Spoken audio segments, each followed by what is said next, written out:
Chapter 2 is called The Motorcycle. What motorcycle do you think it's about? The one that he left on the bed? I think so too. Chapter 2 The Motorcycle. Except for one terrifying moment when the boy had poked his finger through the mouse hole, a hungry young mouse named Ralph eagerly watched everything that went on in room 215. At first he was disappointed at the size of the boy who was to occupy the room. A little child, preferably 2 or even 3 children, would have been better. Little messy children were always considerate about leaving crumbs on the carpet. Oh well, at least these people did not have a dog. If there was one thing Ralph disliked, it was a snooping dog. Next, Ralph felt hopeful. Medium-sized boys could almost always be counted on to leave a sticky candy bar wrapper on the floor or a bag of peanuts on the bedside table, where Ralph could reach them by climbing up the telephone cord. With a boy this size, the food, though not apt to be plentiful, was sure to be of good quality. The third emotion felt by Ralph was joy when the boy laid the apple core by the telephone. This was followed by despair when the mother dropped the core into the metal wastebasket. Ralph knew that anything on the bottom of a metal wastebasket was lost to a mouse forever. A mouse lives not by crumbs alone, and so Ralph experienced still another emotion. This time food was not the cause of it. Ralph was eager, excited, curious, and impatient all at once. The emotion was so strong it made him forget about his empty stomach. It was caused by those little cars, especially that motorcycle and the sound the boy made. This sound seemed to satisfy something within Ralph, as if he had been waiting all his life to hear it. Went the boy. To the mouse, the sound spoke of highways and speed, of distance and danger, and whiskers blown back by the wind. The instant the family left the room to go to dinner, Ralph scurried out of the mouse hole and across the threadbare carpet to the telephone cord, which came out of a hole in the floor beside the bedside table.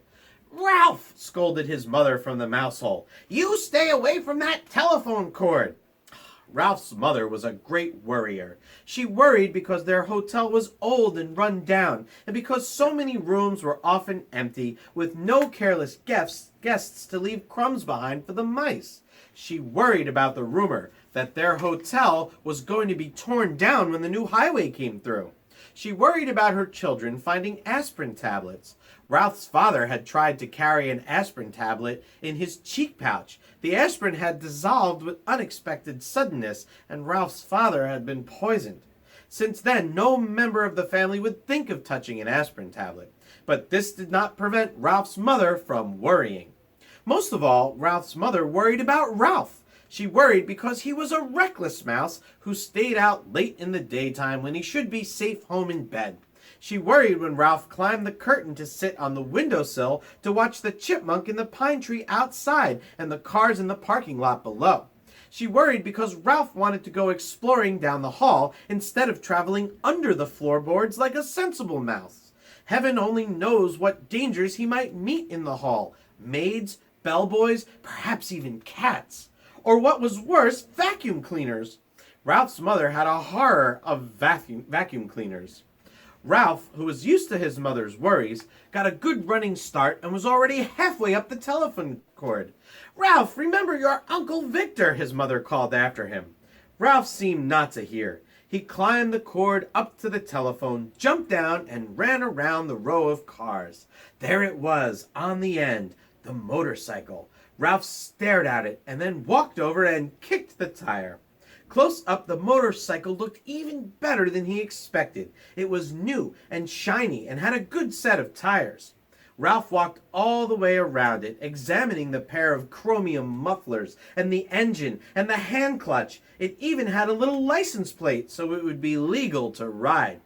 "Boy," Ralph said to himself, his whiskers quivering with excitement. "Boy, oh boy!" Feeling this was an important moment in his life.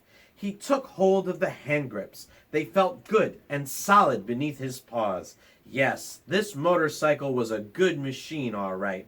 He could tell just by the feel. Ralph threw a leg on the motorcycle and sat jauntily on the plastic seat. He even bounced up and down a little. The seat was curved just right to fit a mouse. But how do you start a motorcycle? Ralph did not know. And even if he did know how to start it, he could not do much riding up here on the bedside table. He considered pushing the motorcycle off onto the floor, but he didn't want to risk damaging such a valuable machine. Ralph bounced up and down on the seat a couple of more times and looked around for some way to start the motorcycle. He pulled at a lever or two, but nothing happened. Then a terrible thought spoiled his pleasure. This was only a toy. It would not really run at all. Ralph, who had watched many children in room 215, had picked up a lot of information about toys. He had seen a boy from Cedar Rapids throw his model airplane on the floor because he could not make its plastic parts fit properly. A little girl had burst into tears and run sobbing to her mother when her doll's arm had come out of its socket. And then there was that nice boy, the potato chip nibbler, who stamped his foot because the batteries kept falling out of his car. But this toy could not be like all those other toys he had seen. It looked too perfect, with its wire spokes in its wheels and its pair of shiny chromium exhaust pipes. It would not be right if it didn't run. It would not be fair. A motorcycle that looked as real as this one had to run. The secret of making it run must be perfectly simple. If only Ralph had someone to show him what it was. Ralph was not satisfied just sitting on the motorcycle. Ralph craved action. After all, what was a motorcycle for if it wasn't action? Who needed motorcycle riding lessons? Not Ralph. He tried pushing himself along with his feet. This was not nearly fast enough, but it was better than nothing. He moved his feet faster along the tabletop, then lifted them up while he coasted. Feeling braver, he bent low over the handlebars and worked his feet still faster toward the edge of the bedside table. When he worked up a little speed, he would coast around the corner. He scrabbled his feet on the tabletop to gain momentum. In a split second, he would steer to the left. And at that moment, the bell on the telephone rang. Half a ring, so close that it seemed to pierce the middle of Ralph's bones. It rang just that half ring, as if the girl at the switchboard realized she had rung the wrong room and jerked the cord out before the ring was finished. That half ring was enough. It shattered Ralph's nerves and terrified him so he forgot all about steering. It jumbled up his thoughts until he forgot to drag his heels for brakes. He was so terrified he let go of the hand grips. The momentum of the motorcycle carried him forward, over the edge of the table. Down, down through space tumbled Ralph with the motorcycle. He tried to straighten out, to turn the fall into a leap, but the motorcycle got in his way. He grabbed in vain at the air with both paws. There was nothing to clutch, nothing to save him, only empty air. For a fleeting instant, he thought of his poor old Uncle Victor. That was the instant the motorcycle landed with a crash in the metal wastebasket. Ralph fell into a heap beside the motorcycle and lay still. And that, boys and girls, is the end of chapter 2. Oh my goodness, poor Ralph. He snuck out against his mother's wishes, climbed to the top of the table, tried to start the motorcycle, and then the phone scared him so much he crashed into the wastebasket. What's going to happen? I don't know, boys and girls. What do you think is going to happen? Leave me a comment on my Google Classroom page. Thank you. Leave me a comment on my Google Classroom page and tell me what you think is going to happen. Don't forget to hit the turn in button so I know that you guys saw this video.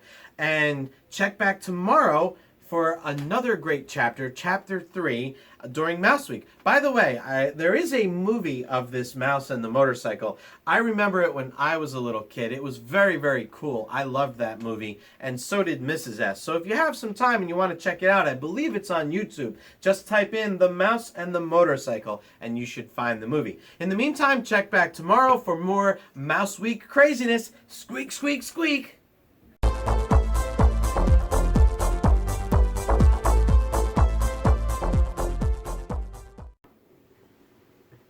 Well, I've seen some things, man.